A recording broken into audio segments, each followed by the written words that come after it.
and kind of give us the life journey path there. Well, my father was in the Marine Corps, and so I was a military brat, as they say. And so we moved around all the time. But my mother was heavily involved in church and sang in choirs and all that stuff. So we had a piano in the house, and I just took to it from a very early age. So I probably started playing about 5 or 6 years old.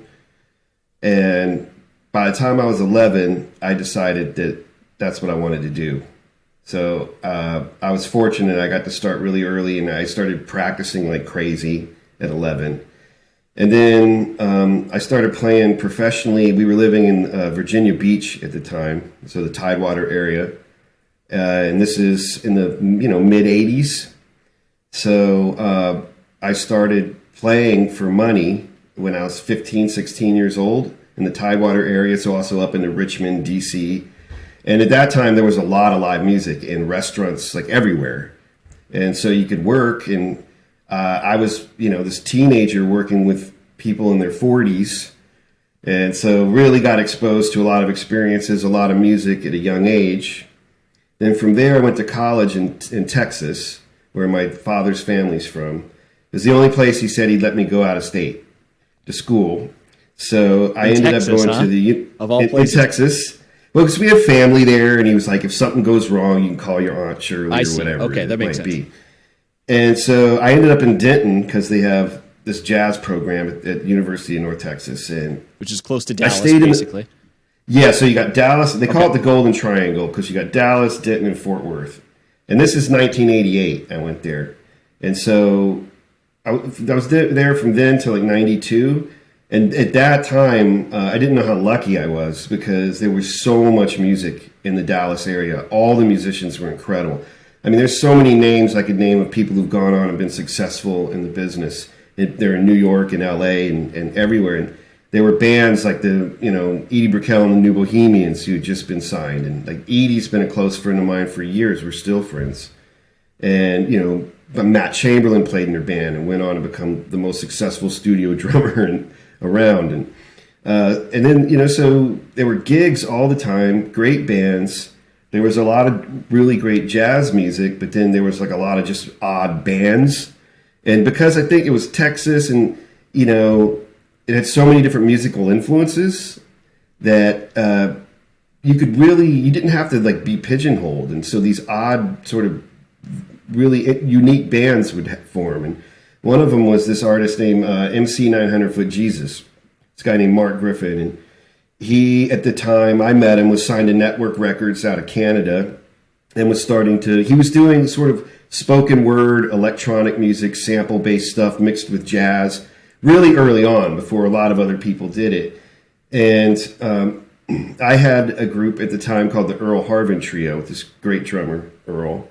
And we were very popular in the area. And we only played in rock clubs. We didn't play in jazz clubs. And we played to 1,500, 2,000 people, like really interesting. And Mark was a fan. So he hired us to play on his last record. And I literally graduated from college and got on a tour bus because at that time he was signed to American Records, which was Rick Rubin's label.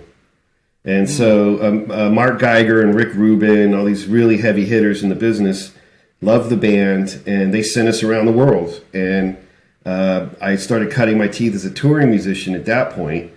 And then when you tour like that, you start meeting all these other musicians. And then next thing you know, you're playing on people's records, and then you're working for bigger artists, and it just sort of grows naturally. But that was sort of the inception of it. And, I ended up, by the mid-90s, I was playing with much larger artists like Fiona Apple, Seal, Chris Isaac, people like that, and playing on lots of records and a lot of hip-hop records, a lot of pop records. They were really nice budgets back then. They'd fly you anywhere to play on a record and give you a bunch of money. It was pretty nice. We didn't know that those were the glory days, And so, what was that? Give me the artist that you worked with where you were like, holy shit, now I'm in the big leagues. Like, what was the mark?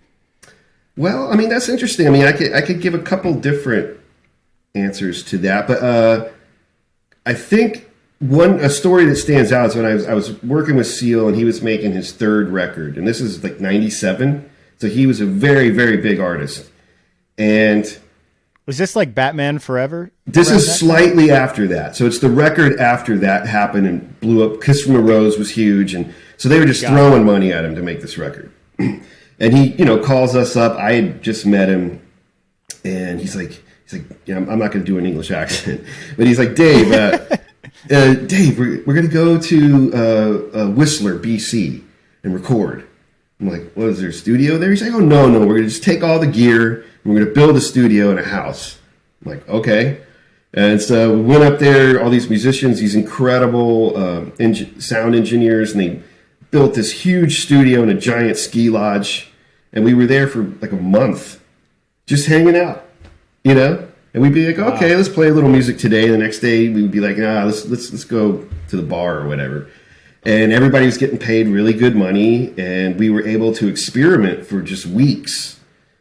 And not even it must have cost so much money. And, full catering crew, like all that. And, that's when I was like, okay, this is a big record, They're not messing around. And then from that point, I worked with a lot of artists sort of in that kind of realm, but I quickly... by 2006, so it's still several years, I decided I didn't want to tour anymore.